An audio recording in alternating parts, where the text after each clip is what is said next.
ये है hidden world Urdu. आइए आज हम वक्त के पर्दे हटाकर चलते हैं उस दौर की तरफ जब अनातोलिया की जमीन पर एक नया सूरज तुलू होने वाला था। वो जमाना जब सल्जूक सल्तनत कमजोर हो चुकी थी, मंगोल हमलों ने जमीन को राख बना दिया था और इस्लामी दुनिया मायूसी में डूबी हुई थी। मगर इन्हीं अंधेरों के दरमियान एक चिराग रोशन होने वाला था, एक ऐसा चिराग जो बाद में पूरी दुनिया को अपनी रोशनी से मुनव्वर करेगा। ये कहानी है उस शख्स की जिसका नाम औरखान गाजी था, उस्मान गाजी का बेटा और उस्मानी सल्तनत का दूसरा हुक्मरान। औरखान गाजी की पैदाइश 1281 ईस्वी में हुई।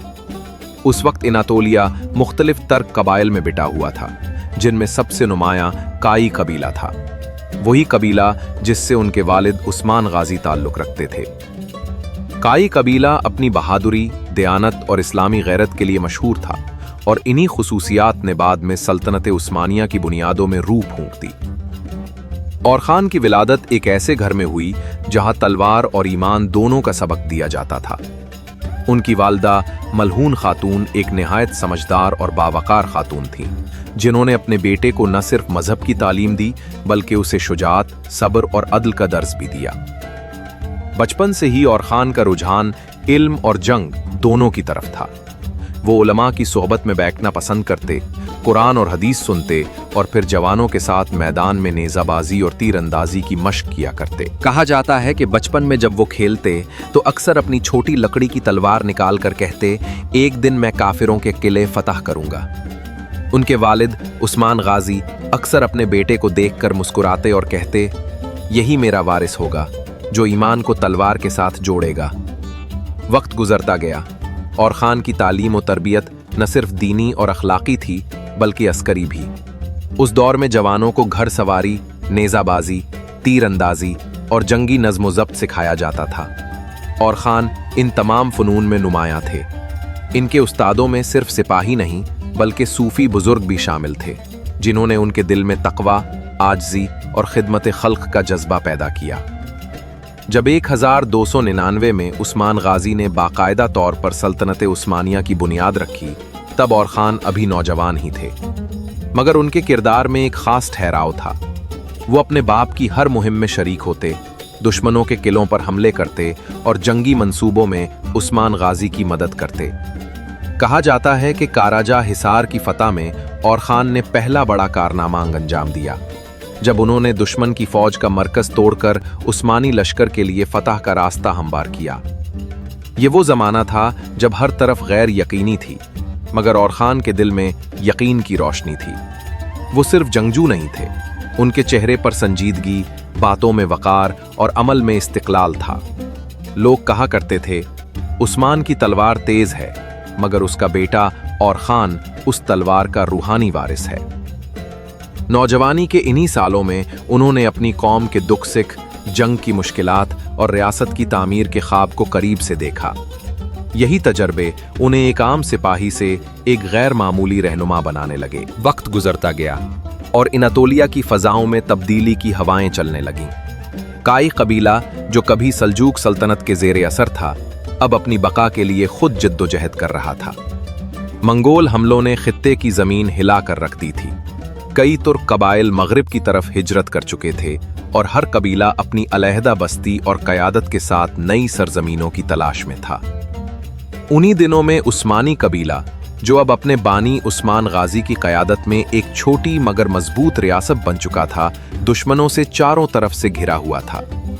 एक तरफ बाज़ंतीनी सल्तनत, बिज़ंटीन एम्पायर, अपनी सरहदों को महफूज रखने के लिए उस्मानियों के खिलाफ मुसलसल साजिशें कर रही थी और दूसरी तरफ मंगोल असरो रसूख बढ़ता जा रहा था।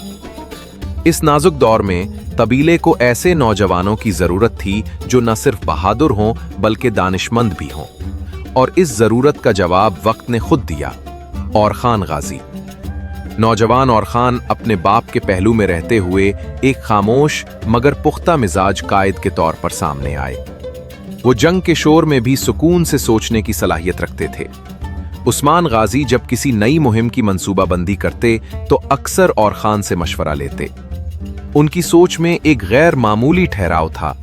वो जज्बात में बहने के बजाय अक्ल से काम लेते और हमेशा अवाम के फायदे को मुकद्दम रखते।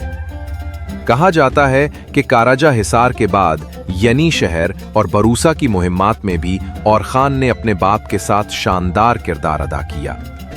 इन्हीं फुतूहात के दौरान पहली बार उस्मानी लश्कर में उनकी क़यादत नुमाया नजर आने लगी।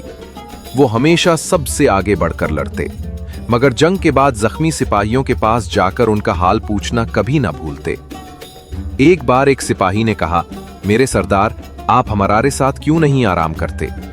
और खान ने मुस्कुराकर जवाब दिया, क़यादत तलवार से नहीं बनती, दिलों से बनती है।